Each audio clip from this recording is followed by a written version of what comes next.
This evening, as Steve mentioned, we are concluding our series on Countdown 2012. It's been a very interesting series on our top national security issues. We were just discussing, we would like to think that these are issues that will be discussed in the campaign. But if nothing else, we here in Cleveland will be more informed on these issues. Our speaker tonight is David Walker, who is the founder, president, and CEO of Come Back America Initiative, which is CAI. And in this capacity, he leads CIA. Now I'm really... Cannot confirm or deny. But you must get a lot of that. CAI's efforts to promote fiscal responsibility and sustainability by engaging the public and assisting key policymakers on a nonpartisan basis to help achieve solutions to America's federal, state, and local fiscal imbalances. Previously, Dave served as the 7th Comptroller General of the United States and head of the United States Government Accountability Office, the GAO, for almost 10 years. And this was one of Dave's 3 presidential appointments, each by different presidents during his 15 years of federal service.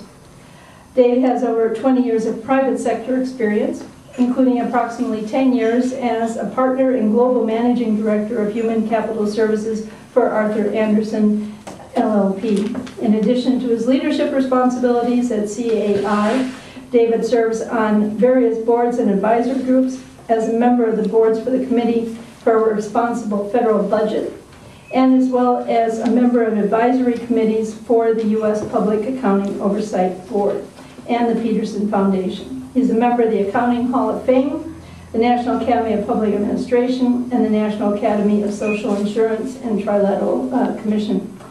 As I said, this is the last in our series of Countdown 2012, and tonight we are hoping to look at subjects of U.S. competitiveness.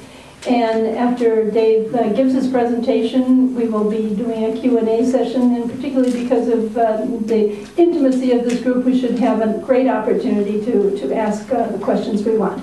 Dave?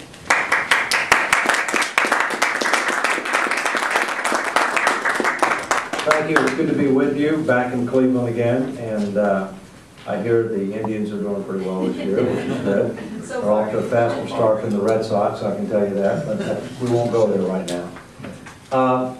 Top 6 national security issues. I would respectfully suggest that if you don't keep your economy strong for today and tomorrow, that everything else will suffer over time. Our position in the world, our standard of living at home, our national security, and even potentially our domestic tranquility.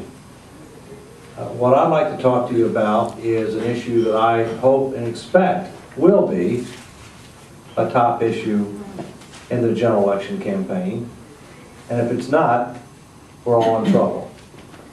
And that is, what are we going to do to restore economic growth to try to end up reducing unemployment and underemployment? And then what are we going to do to put our federal finances in order? Because we've been living beyond our means for too long. And while being the largest economy on earth, the temporary sole superpower, having over 60% of the world's global reserve currency means that we have more time and more flexibility, especially since we issue debt in our own currency. We don't have unlimited time. And we're not exempt from the laws of prudent finance. In the United States, we have to compete on innovation, quality, productivity, value added. We can't compete on wages. If we try to compete on wages, our standard of living will go down over time. Let me, if I can, step back and provide a provocative statement, and I'm going to leave plenty of time for Q&A. The United States is a great country, arguably the greatest in the history of mankind, but we're not as great as we think we are. We're not very good at learning from history. We're not very good at learning from others. We've strayed from the principles and values that the country was founded on. And we face a range of key sustainability challenges that threaten our future position in the world, our future standard of living at home, our future security and domestic tranquility, and yet we have a broken political system. We have a republic that is, to a great extent, not representative of or responsive to the public because it is dominated by the wings, the far right and the far left, and by career politicians who are too concerned with keeping their job rather than doing their job. Examples. Our current fiscal path, tax and spending, is clearly imprudent and unsustainable. Our current path with regard to health care is imprudent and unsustainable. Our current path with regard to K through 12 education is imprudent and unsustainable. Our higher education system is one of the best in the world, but it is too expensive and getting more expensive all the time. Our infrastructure is now in the middle of the pack. We've cut back on investments in R&D. Our immigration policy has not been modernized to recognize that we need to focus on skills and knowledge rather than family relationships. Our tax system is non-competitive globally and is inequitable domestically. These are just a few of the issues that we face. I would respectfully suggest that the country was founded on a number of basic principles and values that we've strayed on. And these are ones that deal with finance, because that is a large part of what I'm dealing with on the economic front. Limited but effective government. We need government. But the founders envisioned that the federal government, at least, would be limited. The federal government's gone from 2% of the economy in 1800 to less than 5% of the economy in 1900 to 25% of the economy last year, headed to 37% of the economy on autopilot by 2040, absent a course correction. I would not call that limited government. I think most Americans would say that government has not been effective, given the fact that right now, confidence in government at the federal level is 19%. I'm talking about Congress, it's lower in Congress. But government itself, 19%, down from 58% 20 years ago. Secondly, individual liberty and opportunity. We're a country of opportunity, not a country of entitlement. Personal responsibility and accountability. Rule of law and equal justice under the law. Fiscal responsibility and intergenerational equity. And a word that we don't hear enough of, it's called stewardship.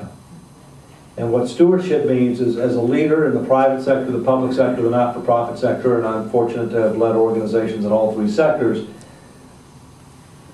your job is not just to generate positive results today, not just to leave things better off when you leave than when you came, but leave things better positioned for the future. And I would respectfully suggest that we're not discharging our stewardship responsibility today in the areas that I talked about, as well as energy, as well as the environment. I could give you a few more if you want. So, what do we need to do? And I'm dealing with the nation's finances. We need to recognize the reality that you can't spend a lot more money than you take in and charge it to the credit card indefinitely without facing a day of reckoning. We need to recognize the reality that the government has lost control of its budget. Believe it or not, in years that Congress has a budget, it only controls 37% of spending. Stated differently, 63% of spending is on autopilot and growing. And of the 37% of spending that's controlled, that's all of the constitutional roles of the federal government that are expressed and enumerated in the Constitution, all investments in our future, all investments in our young people. So government's grown bigger, it's doing different things, it's doing more and more consumption, primarily for seniors, less and less investment, including for young people. That's not a prescription for prosperity.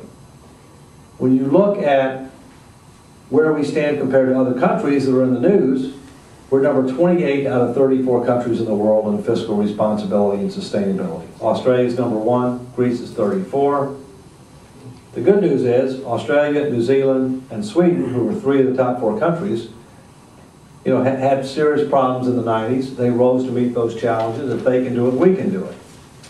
The bad news is we're only about 2 years away from where Greece was when Greece had their crises. Now, we're not Greece because we're the largest economy on earth. We're the temporary sole superpower. We issue debt in our own currency, and our currency is over 60% of the global reserve currency. So we have more time, but not unlimited time, to put our act together. But we need to keep in mind that Greece is the cradle of democracy. It was once the greatest civilization on earth. It once controlled most of the known world, and it strayed from the principles and values that made it great, and it's now a mere shadow of itself. And Greece has got somebody to bail it out. We don't. So we have to recognize reality. But as we go about trying to address this challenge, we need to also understand that we have a weak economic recovery. We have high unemployment, even higher underemployment. And quite frankly, the numbers are worse than the government tells you because the way they keep score is different than they used to. And so it's really worse than what they tell you. And so therefore, when you're trying to stimulate the economy, when you're trying to fight unemployment and underemployment, the prescription is not to dramatically cut spending immediately or dramatically increase taxes. At the same point in time, the true threat to our future is not today's deficits, 1.3 trillion, not today's debts, 15.7 trillion. It's the unfunded obligations for Social Security, Medicare, and other commitments and contingencies that are a lot bigger. Medicare, 37 trillion. Social Security, over 9 trillion. And those numbers grow faster than inflation and faster than the economy when the economy grows because they're driven by demographics and rising healthcare costs. In fact, based on the latest Social Security Medicare trustees reports, and given our current estimated deficit, the federal financial hole is growing, I'm glad you're sitting down, by over $10 million a minute. $10 million a minute, and the clock never stops. So we need to do several things. First, we need to reimpose tough budget controls. We had tough budget controls in the early 90s till 2002, supported by President George Herbert Walker Bush, 41, Bush Sr., supported by William Jefferson Clinton, people of 2 different political parties, but they expired at the end of 2002 and things have been out of control ever since. We need to reform Social Security to make it solvent, sustainable, secure, and more savings-oriented. It's actually the easiest thing to do. That's why it's so frustrating that it hasn't been done. I'm happy to get into details if you want about what we ought to do and what kind of controls. We need to recognize we've way overpromised on health care. We'd already way overpromised on health care, and then prescription drugs was passed, and then the Affordable Care Act was passed. Just more promises, and yet we have tens of trillions that we don't know how we're going to pay for, and we're still making new ones. We need to recognize that we need to cut, and I mean cut in the absolute sense, and constrain defense spending without compromising national security. We need to separate the wheat from the chaff between which government programs are working, which ones aren't. And we also need to reform our tax system to make it simpler, fairer, more competitive, more equitable, and generate more revenues. And how you do that matters. My personal view, 3-part spending reduction, 1 part tax increase, but how you do it matters. And my view is that we need to make meaningful progress no later than 2013, because when Europe starts getting its act together, the world's going to start looking at our finances. And when they start looking at our finances, they're not going to like what they see. And I think Europe ultimately is going to have to differentiate between maximizing the common market, where you want to have as many countries as possible, and rationalizing and strengthening the Eurozone. The Eurozone is probably going to have to get a little bit smaller, and they're going to have a more coordinated and enforceable fiscal policy and a stronger role for the ECB. And when that ends up happening, then people are going to start looking at us. And when people start looking at us, we need to have made some progress. So that's why I think it's important that this year's general election campaign, because obviously we haven't seen it in the primary, and it's on the Republican side, and President Obama had no competition for his party's nomination. We need to make sure that our nation's deteriorating financial condition, is a major issue in the presidential campaign, and that we hear from the candidates substance and solutions so that the public is more prepared for tough choices, so that they can make a more informed decision on who to support and who not to support, and so whoever ends up winning actually has a mandate to do something. Because there's no question that we're going to end up addressing this issue. The only question is, are we going to do it prudently and preemptively, or are we going to do it in the face of a crisis? And we want to avoid a crisis, because a debt crisis in the U.S. would be one that would be felt around the world, given our size and the significance and the impact of the dollar. And as I said, I think the good news is other countries have done it. We can do it. And there's actually a framework, whether it's Simpson Bowles, whether it's Domenici-Rivlin, whether it's the Comeback America initiatives or whatever else. There's actually a framework for moving forward. But it's going to require extraordinary leadership from the president, whoever the president is, in 2013. And it's going to require that the first three words of the Constitution come alive, which are, we the people. We the people. People forget that there's a reason they're the first three. It's the most important, it's the most powerful. In the final analysis, we the people are responsible and accountable for what does or doesn't get done. And right now, not much is getting done. It's fine for government. Well, I wouldn't say it's fine, but it's not a disaster if government is at a stalemate or at gridlock when things are going well. Because sometimes government can, listen carefully, muck things up. That started with an M. All right? But when things are not going well and getting worse with the passage of time, stalemate is unacceptable. And that's where we're at. And so we have to break the stalemate. And to break the stalemate, the public has to be awakened. The president has to lead. The public has to pressure the Congress. The Congress has to work constructively with the president for the national interest, no matter who they are. 20 years ago, Ross Perot ran for president for the first time. He had 37 to 38% of the vote before he dropped out. He was leading. He dropped out, came back in October, got 19% of the vote. Didn't get a single electoral vote, but he woke up the American people and he helped set Clinton's agenda, and we made great progress between 93 and 2000.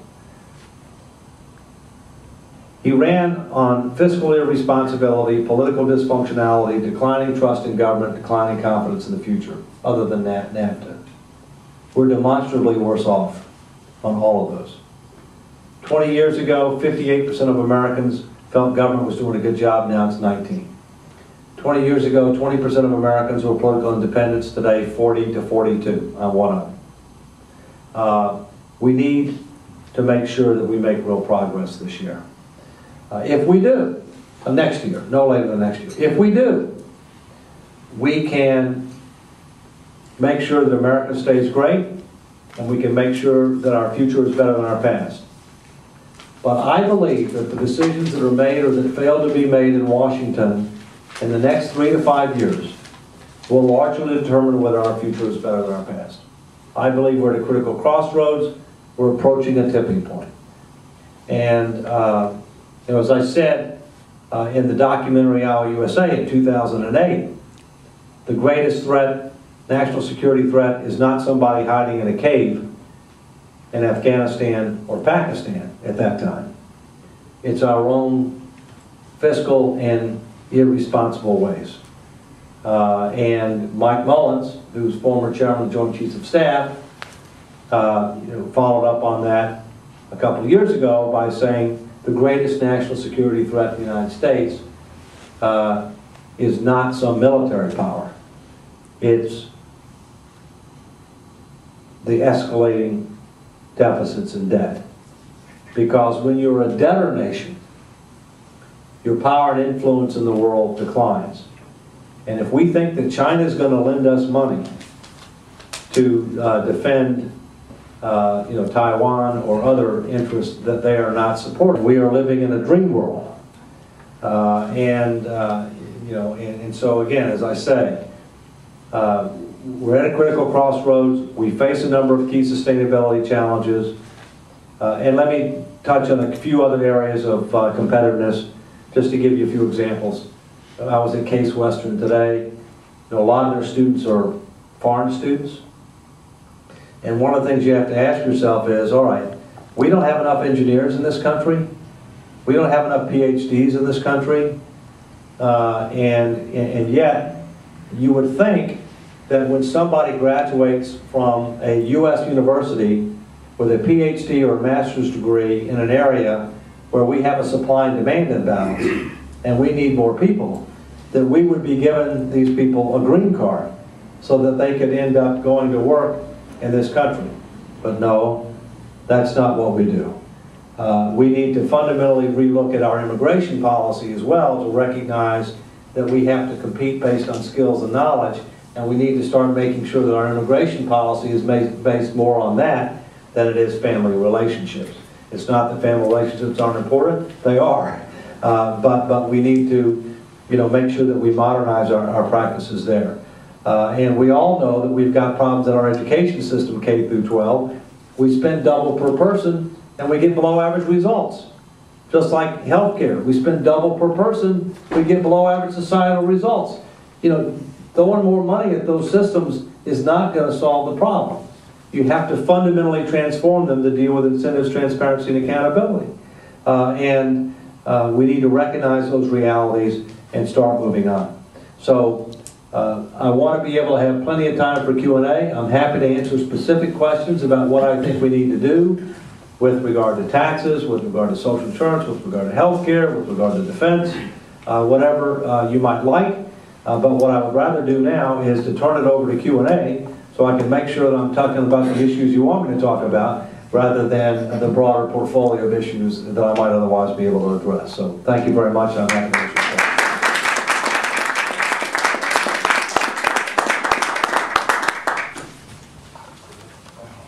Questions? Yes. I'd like you to comment on the logjam now in Congress, or it seems to be like special interest control, and Democrat and Republican they can never compromise. Yeah, okay. I believe that we have hyper-partisanship now, but I think the greater problem is we've never had as great an ideological divide. By that I mean, if you look at the Senate, the most conservative Democrat is more liberal than the most liberal Republican. Okay? And so there's no overlap ideologically. In the House, the Blue Dog Democrats, the Main Street Coalition for Republicans, which are the moderates in both their parties, have shrunk. And they're going to shrink again in 2012, the way things are right now. So as a result, what that means is you have more people that are on the far right and the far left, and there are not that many people in the sensible center. You also have very close margins. Each election could cause the other party to take control of the House or Senate. And so which means that it's us versus them. Because if you're in the majority, you have a lot more powerful than you're in the minority, especially in the House of Representatives. And so as a result, it's us versus them. It's a war. Nobody wants to compromise because everything's a matter of ideological principle. You can't compromise on your ideological principles. And I think we have to understand that the Congress is a committee. You can't run a country by committee. Nobody's in charge of the committee. All right? So that's why the president has a disproportionate opportunity and obligation to lead. The public has to pressure Congress. I believe that we're going to need some political reforms as well as policy and operational reforms. For example, in the House, there's only about 75 competitive districts out of 435. And there are more and more senators that come from the House with a winner-take-all attitude. we versus they. You know, most of the elections, whether the House or the Senate, are decided in the primaries. And the primaries are controlled by the wings of the party with very low turnout. So I think we're going to need to think about doing redistricting reform, where the purpose of redistricting reform is to have an independent body do it, rather than the legislatures, where their objective is to maximize the number of competitive districts consistent with the Voting Rights Act, not to minimize the number of competitive districts, and that we eliminate Democratic and Republican primaries, and we have one integrated and open primary. You can be a Democrat, you can be a Republican, you can be an independent. The Democrat and Republican parties, or whichever parties, can endorse candidates, can raise money for candidates, can provide ground troops for candidates, but the top two vote getters run off in the general election. That would really change the dynamics. By the way, California's done both of those things in 2010, and I'm anxious to see how the 2012 elections come out, because they could really be a game changer. We're going to need campaign finance reform because the special interests are disproportionately involved there. And we're going to need 12 to 18-year term limits. The last two, though, will take constitutional amendments, and they'll take some time. The first two don't. So, you know, again, I come back to say that, you know, the Congress is a key player. It's an equal branch of government, but it's not going to lead. You know, it needs to work constructively with the president to solve these problems. Yes? As I understand it, that the vast majority of Americans are very discouraged with what's going on in both the House and the Senate. Mm-hmm. And that there is now forming a third party called Americans Elect, Mm-hmm. which are being formed in all 50 states. With this kind of prognosis as to how unhappy people are, what is your interpretation, how effective that particular party might be? Okay, well, first, Americans Elect is a political process. It's not a political party. In the interest of full and fair disclosure, I'm on their board of advisors, not their board of directors, okay? Board of advisors, not their board of directors. In the interest of full and fair disclosure, there's actually a draft effort for me for their nomination, okay? Draft, I'm not an in-house candidate, all right? Here's what they're intending to do. Americans Elect was formed for two reasons. To deal with the ballot access problem. The biggest impediment to having a third option for president is getting on the ballots in the states. And the duopolies, meaning the Democratic and Republican Party, have control of that. Americans Elect raised $35 million to do two things. Gain ballot access on all 50 states. And it looks like they're going to achieve that.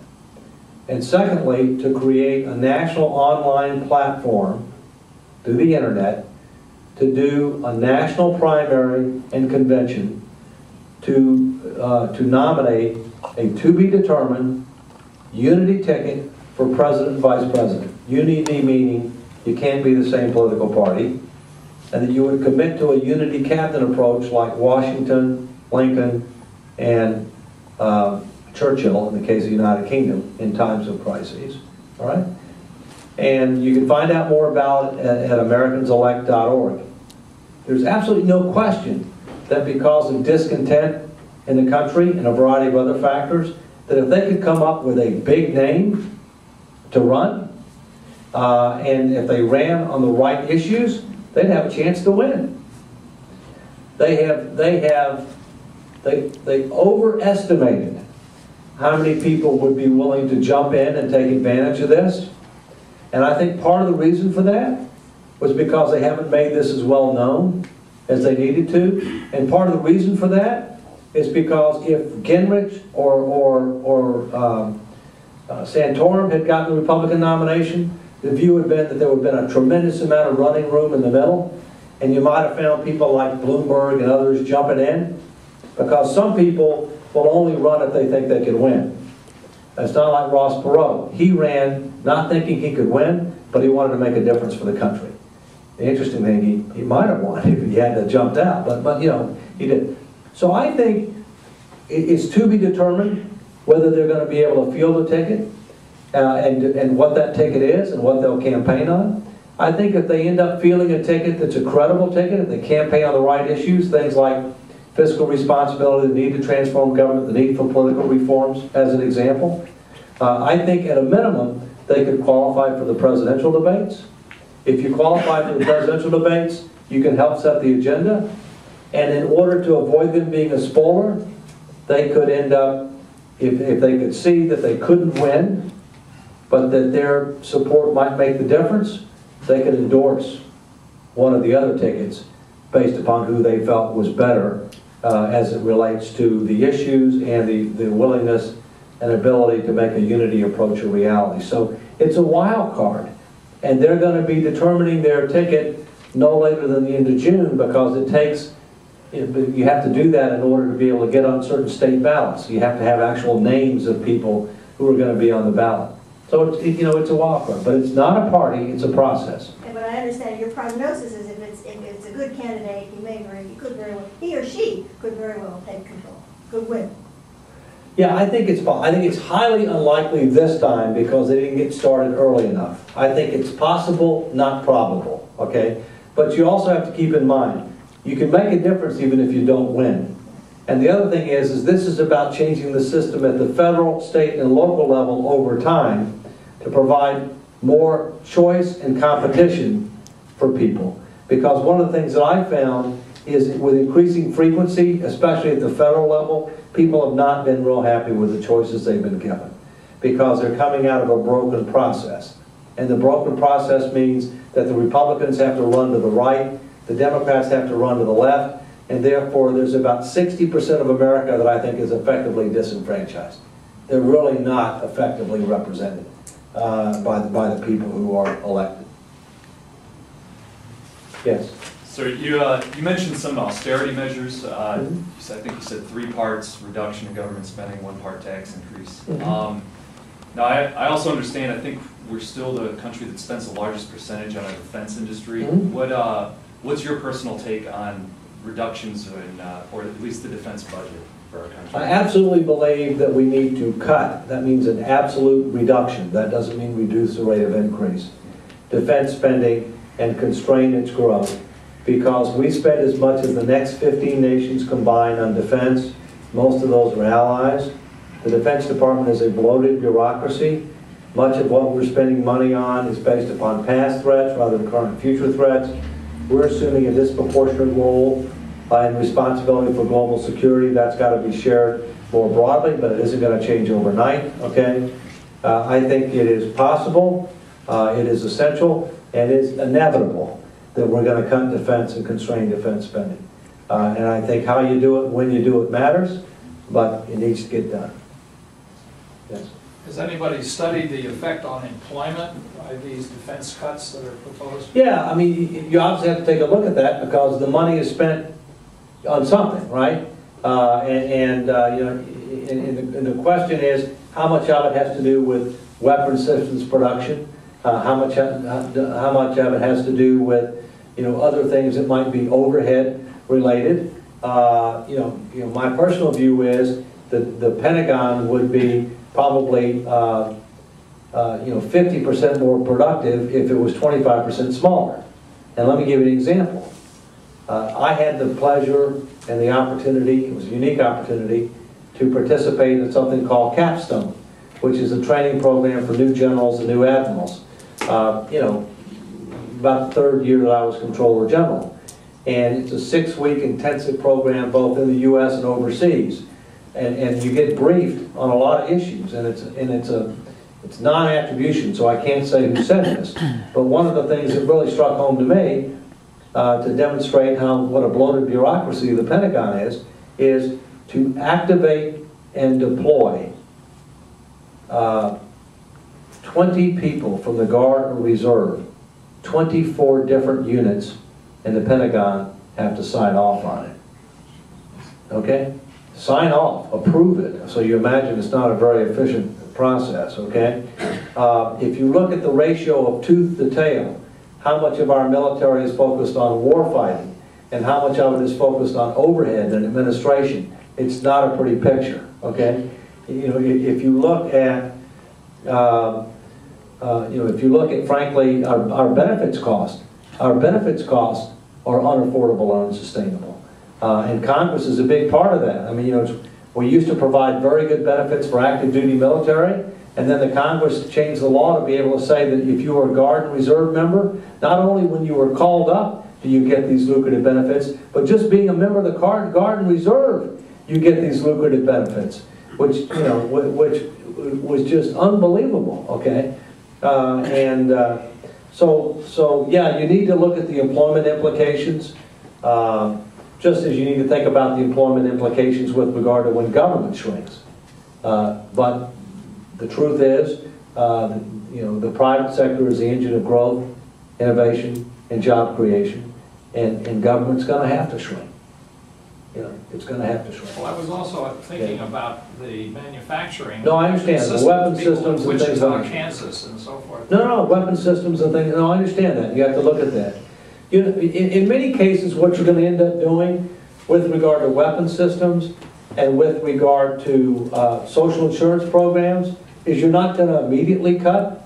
You're going to reduce it over a period of time, which will end up moderating the implications. All right. I mean, you know, what you do matters. How you do it matters. When you do it matters. Okay. And so we need to be careful about that. Yeah.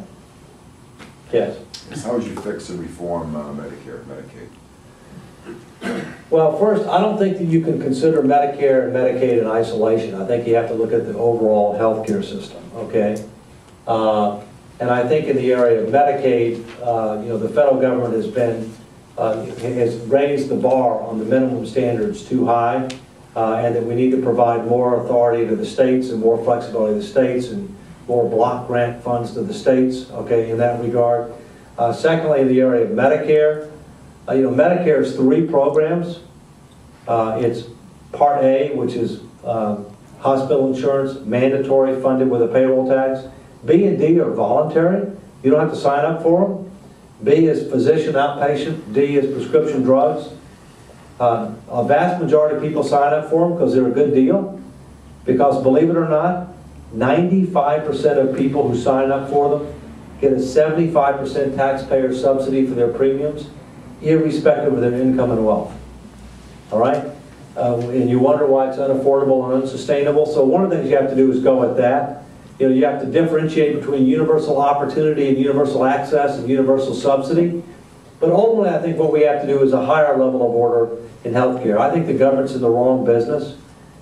I do think we need universal healthcare, but I think it needs to be appropriate, affordable, and sustainable, preventative, wellness, and catastrophic for the full population, rather than what we have now. I think we have to have a budget on how much we spend on healthcare and public resources. We're the only major industrialized nation that doesn't have one.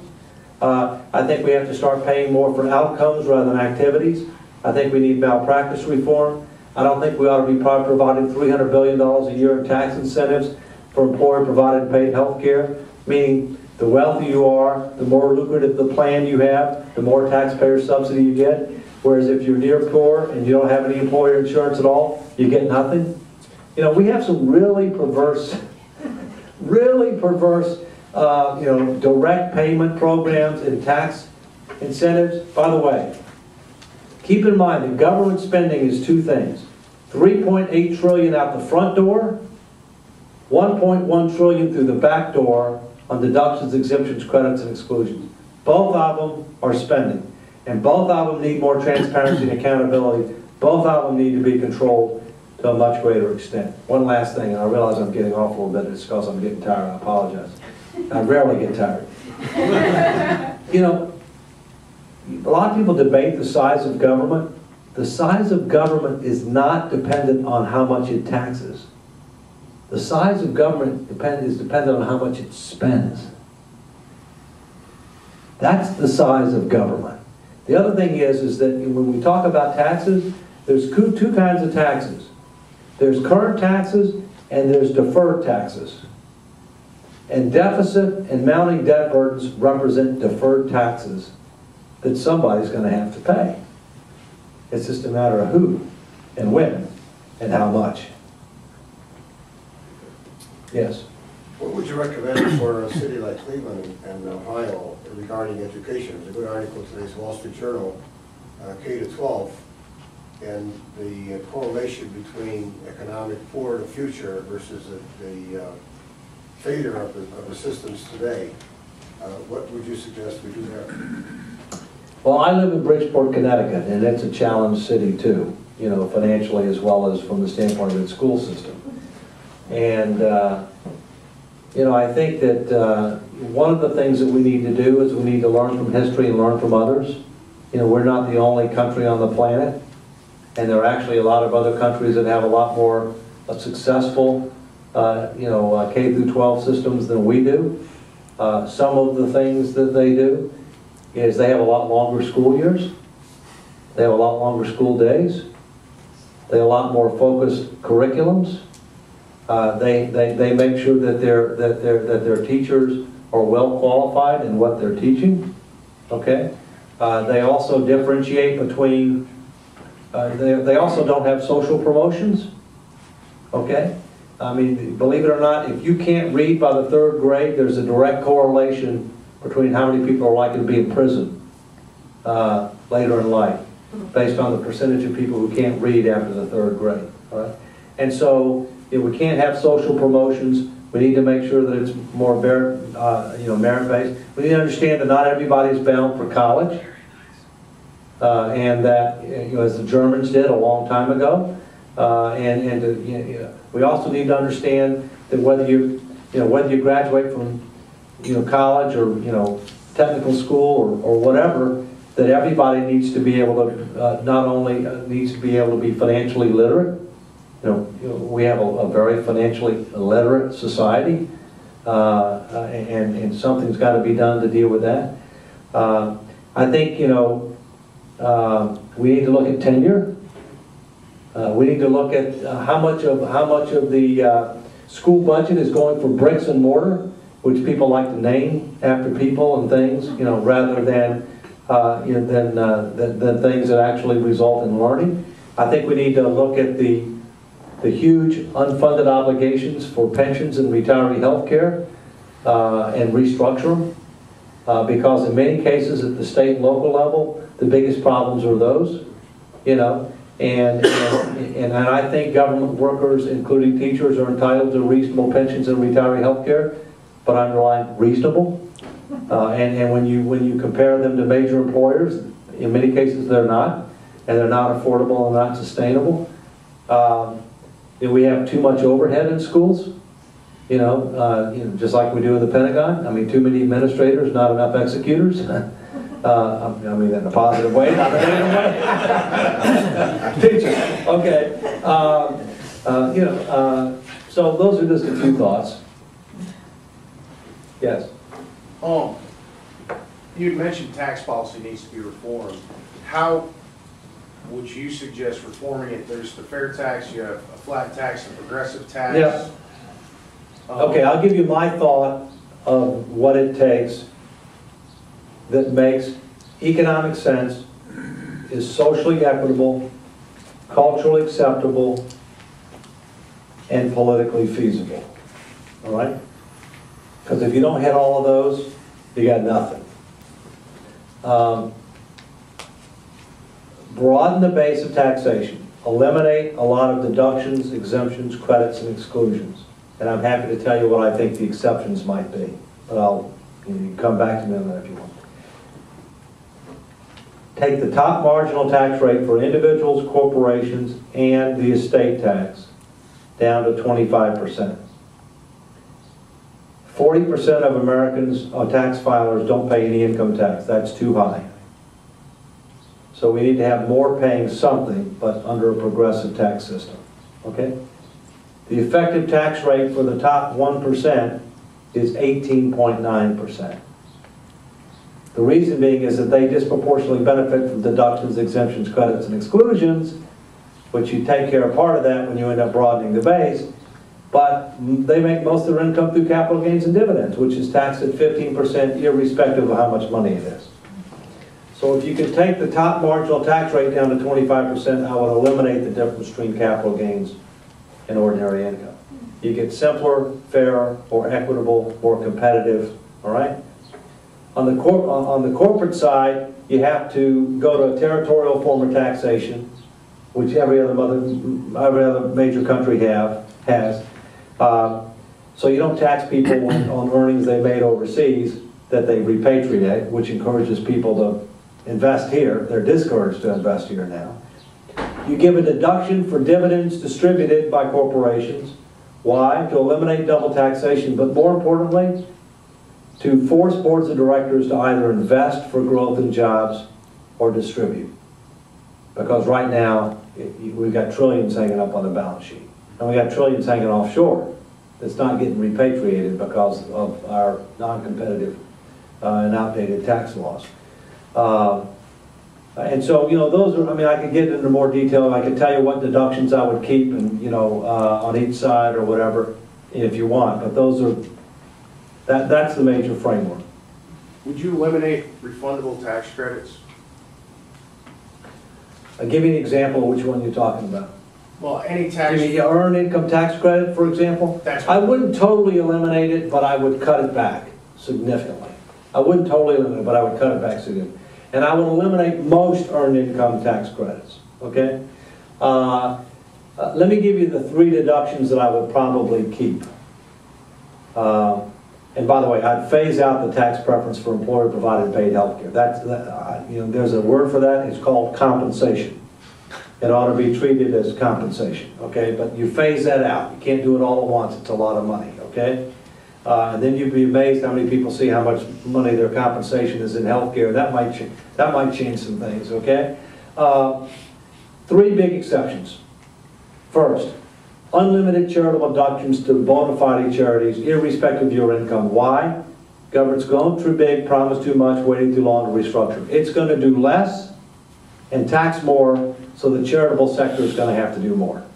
You don't want to discourage, you want to encourage charitable giving. Secondly, home mortgage interest deduction. 2 houses is a want, 1 house is a need.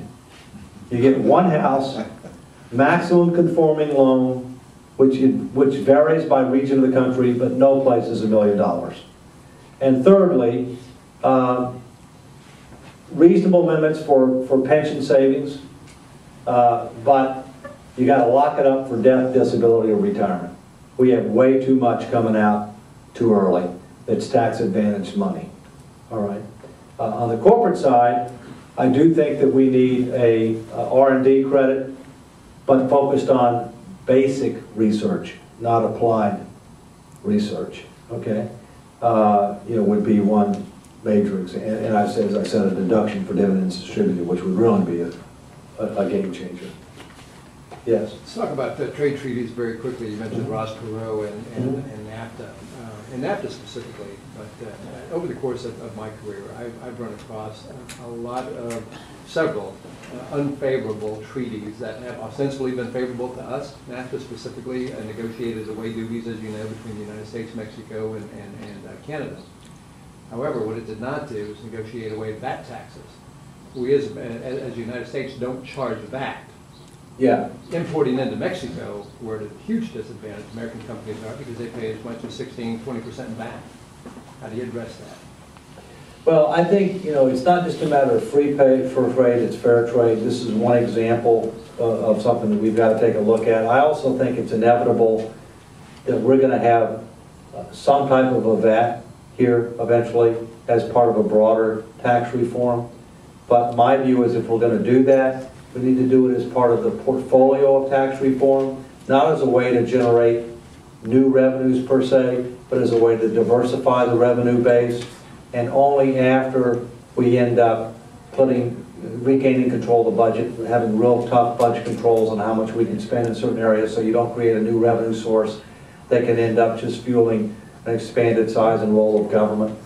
You know, I think there are issues beyond the tax differential too. You know, I mean, there are differences with regard to labor laws and environmental laws and a variety of other issues that you have to think about how you're going to try to deal with in a more effective manner to try to create a more level playing field, so it's just not free trade, but it's fair trade. Okay. Yes. I have a question for you. Based on what you said, I like everything that you say. In the order of transparency, I like it.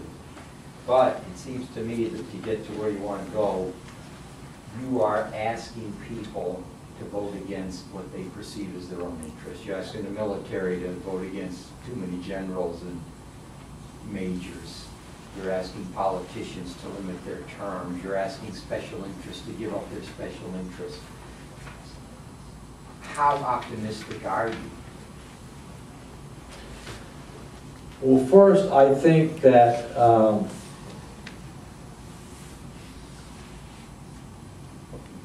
I am an optimist because I'm an American, okay?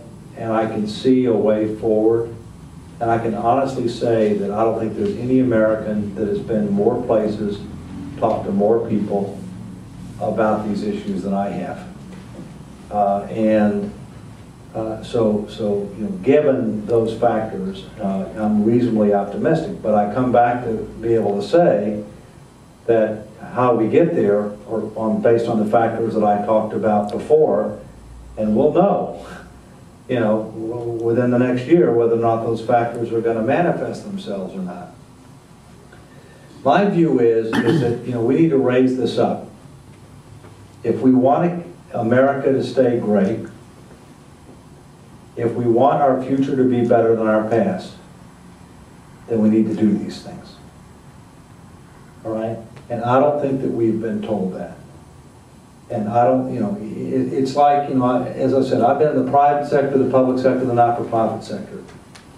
When you're doing change management, and this is major change management, you have to convince people that we're on a burning platform, that we have to make dramatic and fundamental changes, that everybody's got to be part of it, all right? And that if we don't, that the alternative is just unacceptable to a broad cross-section of society. But then you have to also provide hope and a way forward for how we can successfully meet the challenge. And I just, you know, from what I've seen, I just think that people are ready for it. I mean, I think, you know, they're starved for three things: truth, leadership, and solutions. And they really do care about the country, and they really do care about their families, you know. But frankly, traditional politicians haven't been truthful with them. And they haven't, you know, told them what the stakes are. And there's a lot of them said, we don't really have a problem, you know, we're exempt from all the rules of finance. We can't learn anything from anybody else. We can't learn from history. They're just wrong, okay? And so I'm cautiously optimistic, but I think that, you know, the next year is critical, and that we must make progress within the next 2 to 3, meaningful progress within the next 2 to 3, or else we could find, you know, a debt crisis reaching our shores. And then we'll have to do things. We'll have to do what Greece did: dramatic, sudden, draconian changes that the public's not going to be prepared for because they won't have been told the truth. And so that's why I think we just have such an extraordinary opportunity in 2012. And while your other 5 issues may not get addressed in the 2012 general election campaign, I'm more than cautiously optimistic that this one will. All right. Maybe on that note.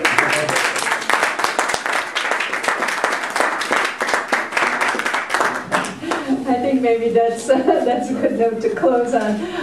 And I guess I'd like to say that well, it was a very stimulating discussion, and I'd like to join you with a group of optimists, and let's hope that these are discussions that will come up and you know, as the year goes by. But again, it's we the people, and we can raise those issues too. So thank you very, very much. And we have a little musical souvenir memory of Cleveland for you. Okay.